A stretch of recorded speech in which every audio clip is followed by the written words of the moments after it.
Selamat datang di part 4 Belajar Asana dari nol. Kalau ini adalah video Asana pertama yang lo lihat, saran gue mendingan lo lihat tutorial sebelumnya. Nah, kalau lo udah lihat sebelumnya, yuk kita lanjut karena di sini kita akan bahas tentang gimana caranya semakin mengoptimalkan penggunaan Asana buat lo yang pengen belajar menggunakannya dari awal. Let's go!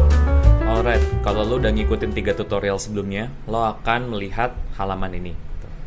Nah, terus di halaman ini, selanjutnya yang bisa kita lakukan adalah di sini ada pilihan untuk menambahkan tugas.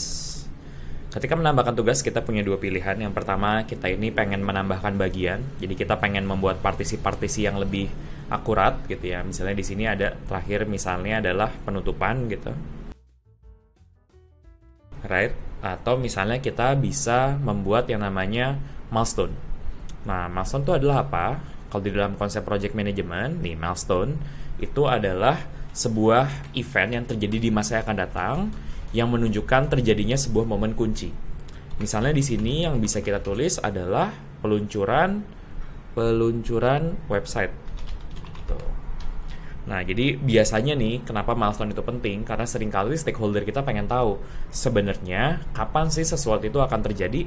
Dan ini bisa kita reflect di Asana dalam bentuk segitiga ini. Sehingga kita bisa tahu ada milestone-milestone penting apa yang akan terjadi ke depannya. Tuh. Nah, jadi kalau penambahan tugas, tinggal nambahin tugas seperti ini aja ya. Tuh. Nah, terus ada sebuah opsi view yang menurut gue sangat-sangat menarik, yaitu adalah kita pengen nunjukin semua tugas, atau kita cuma mau nunjukin tugas yang belum selesai, atau tugas yang sudah selesai. Jadi ini ada beberapa pilihan. Biasanya yang gue pilih di sini hanyalah tugas yang belum selesai.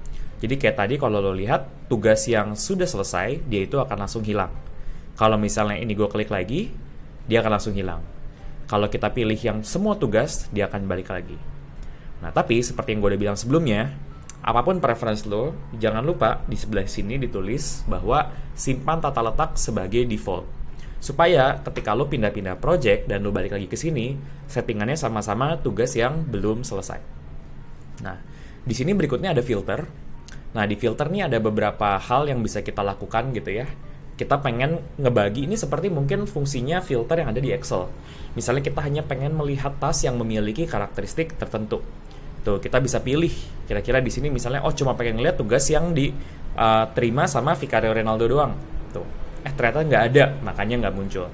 Tapi gimana kalau sama yang Vicario biru? Ada, makanya kenapa dia muncul.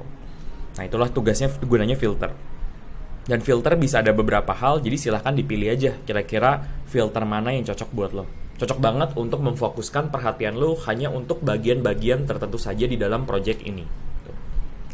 Berikutnya adalah sortir. Nah, sortir ini juga bisa untuk nge-sort pembagian dari di dalam sebuah project ini gitu. Let's say misalnya kita pengen nge-sort berdasarkan abjad gitu ya. Nanti kelihatan bahwa yang abjadnya di depan itu dia itu akan muncul lebih awal. Right? Dan di sini juga ada pilihan apakah kita pengen sortir di dalam bagian sehingga yang misalnya di dalam bagian ini dia akan ikut ke sortir juga. Jadi ini lebih buat semantik dan buat view. Makanya kenapa ini gue baru taruh di introduction di kelas yang keempat atau di episode yang keempat, karena ini menurut gue lebih ke semantik. Tuh. Nah, terus di titik 3 ini ada sebuah fitur powerful yang namanya cari di project ini, yaitu kalau bahasa Inggrisnya adalah search. Nah, misalnya apa? Misalnya kita kayak tadi, kita pengen memfilter hanya karakteristik-karakteristik tertentu gitu. Misalnya kita pengen lihat yang cuma ditugaskan ke Vicario. Nih. Tuh. Dan kita pengen lihat di sini kira-kira termasuk apa aja dan status penyelesaiannya apa aja. Dan kalau kita misalnya mau menambahkan filter-filter lainnya. Misalnya setelah dicari di sini, kita muncul cuma ini aja. In a way ini agak mirip juga tadi dengan konsep filter, tapi ini bedanya kita melihatnya hanya dalam bentuk pencarian. Dan keuntungannya kalau misalnya kita pakainya pencarian, kita itu bisa simpan pencarian. Gitu, misalnya di sini jadinya tugas Vicario. Nah, kita bisa simpan pencarian, dan ketika kita sudah simpan pencarian, dia akan muncul di sebelah kiri bawah. Di sini kita jadi bisa ngecek pencarian-pencarian yang pernah kita simpan sebelumnya. Ini cocok banget misalnya lo adalah seorang project manager yang mendelegasikan tugas sama orang. Lo pengen melakukan pencarian terhadap tugas-tugas yang lo delegasikan atau yang dikerjakan sama orang tertentu. Nah, lo bisa melakukan pencarian ini sehingga lo bisa memonitor dengan lebih saksama. Nah, terus sekarang kita udah bahas nih ya, si toolbar kecil yang ada di bawahnya project ini. Berikutnya yang bisa kita bahas adalah task.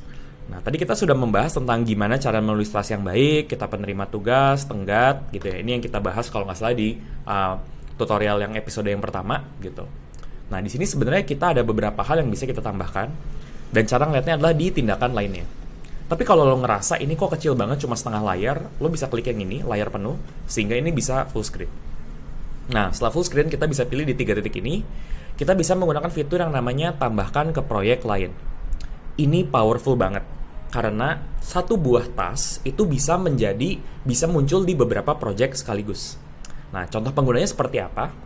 Misalnya contohnya seperti ini. Anggaplah gue punya sebuah proyek baru lagi gitu ya. Nama project baru gue itu adalah project yang namanya project strategi. Nih, misalnya gue bikin, gunakan template, gue bikin namanya strategi pemasaran. Tuh. Gue bikin strategi pemasaran, dan di dalam strategi pemasaran ini, gue pengen masukin si task membuat atau menentukan tujuan dari website. Caranya adalah, ketika gue menentukan email domain ini, gue akan bikin untuk tambahkan ke proyek lain, dan di sini gue masukin ke strategi pemasaran. Tuh, karena misalnya gue pengen memastikan bahwa menentukan email domain ini sejalan dengan strategi pemasaran yang pengen gue tempuh. Tuh. Makanya ketika balik sini sudah ada menentukan email domain. Keuntungannya adalah ketika kita punya satu buah task yang muncul di dua buah project yang berbeda, ketika kita update di task ini, misalnya adalah melakukan penelitian secara kuantitatif. Ketika kita update ya, teman-teman lihat, ini di project strategi pemasaran, task menentukan email domain. Ketika kita balik lagi ke sini, dia itu udah ke-update. Maka jadinya tidak ada dual update. Dan ini menurut gue task yang sangat-sangat powerful, terutama kalau kita kerja bareng sama banyak orang, di mana mungkin project itu memiliki, task itu memiliki project lain. Jadi kita nggak perlu melakukan double update. Di sini juga bisa kita convert tadi ya, tandai sebagai milestone kalau kita mau, tapi kayaknya nggak perlu, jadi kita batal. Nah, ini ada tandai sebagai persetujuan, cocok banget kalau lo membutuhkan untuk mencari approval. Dan by the way, approval ini setahu gue cuma ada di level Asana Business, dan karena kita ini dapat free trial Asana Business, maka kita bisa mencoba gitu. Sama tadi milestone itu cuma ada di Asana Premium. Jadi kalau nanti proses uji cobanya udah selesai dan balik lagi ke Asana gratis, kita tidak punya milestone dan tidak punya persetujuan. Tuh. Di sini bisa kalau mau menambahkan tag, tapi ini gue jarang banget pakai, jadi gue nggak usah going through jauh-jauh. Di sini kita bisa membuat duplikat. Jadi misalnya kita bikin tasknya 2 kali, ini mirip dengan apa yang udah pernah kita coba sebelumnya, gitu ya. Terus di sini bisa kita konversikan tugas menjadi template. Nah, ini menarik karena seringkali ada sebuah tugas yang dilakukan secara berulang-ulang sehingga kita males. Ngapain sih setiap kali kita bikin tugas, kita itu perlu mengulangi atau membuat subtask yang sama di dalamnya. Let's say, misalnya sekarang gue balikin lagi ke semua tugas, terus kita undo lagi menentukan tujuan website. Misalnya kita udah bikin proses bahwa untuk setiap kali kita menentukan tujuan website, kita perlu melalui proses-proses yang seperti ini. Caranya adalah ketika kita klik di sini, kita bisa konversikan tugas menjadi template, dan ketika dia menjadi template di sini, gitu ya, tuh, di paling bawah, kita berikutnya ketika kita mau membuat tugas yang namanya menentukan tujuan website, kita nggak perlu ngulang satu persatu dan bikin subtasknya, dan kita nggak perlu duplicate. Ini bisa kita lakukan secara lebih automated. Contohnya gimana caranya? Langsung nih, ketika kita nambahin task yang namanya menentukan tujuan website, dia akan langsung punya si 4 biji subtask sama seperti yang ini. Tuh, hanya dengan simple klik aja. Tuh. Right. Nah, setelah itu di sini ada pilihan apa lagi? Di sini, bentar ya, kita balik lagi ke sini. Tuh, di sini bisa kita konversikan menjadi subtask, atau kita bisa mengkonversikan menjadi project, karena biasanya kalau udah ada sebuah task yang subtasknya ada banyak, mungkin cocok untuk dijadikan project baru supaya atensi kita itu bisa lebih maksimal terhadap task tersebut. Tapi kalau misalnya kayak sekarang cuma ada 4, nggak apa-apa. Kita tetap bisa menjadikan dia sebuah task. Tuh. At the same time, kalau misalnya ini mau kita jadiin subtask, juga bisa. Misalnya kita mau jadiin dia subtask dari misalnya tadi, example find venue ya. Coba, find venue. Tuh. Nah, sekarang jadi dia udah berpindah. Ini menjadi subtask di sini, menentukan tujuan website. Tuh, jadi ini canggih banget sih titik 3 ini, sangat bisa kita manfaatkan untuk merapikan lebih jauh tentang penggunaan tas.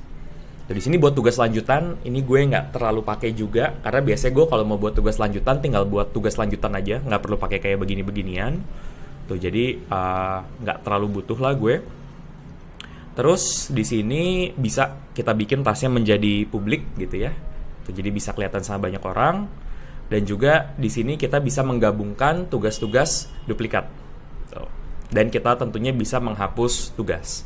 Dan ingat, begitu kita menghapus tugas, tugasnya itu akan hilang dan tidak akan bisa di-recover.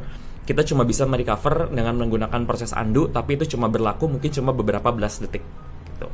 Oke, tadi setelah kita belajar tentang gimana caranya untuk mendapatkan insight dari project yang kita buat, dan juga untuk merapikan lagi dari sudut pandang tasnya, mungkin pertanyaan yang lo punya berikutnya adalah, ada bagian kustomisasi atau customize yang ada di kanan atas yang dari tadi kayak belum kita sentuh. Ya udah, itu yang akan gue bahas untuk tutorial part 5. Tapi kalau misalnya lo masih pengen belajar lagi secara fundamental, boleh tonton video ini supaya lo makin hafal lagi mengenai gimana caranya menggunakan Asana dengan efektif. See you next time.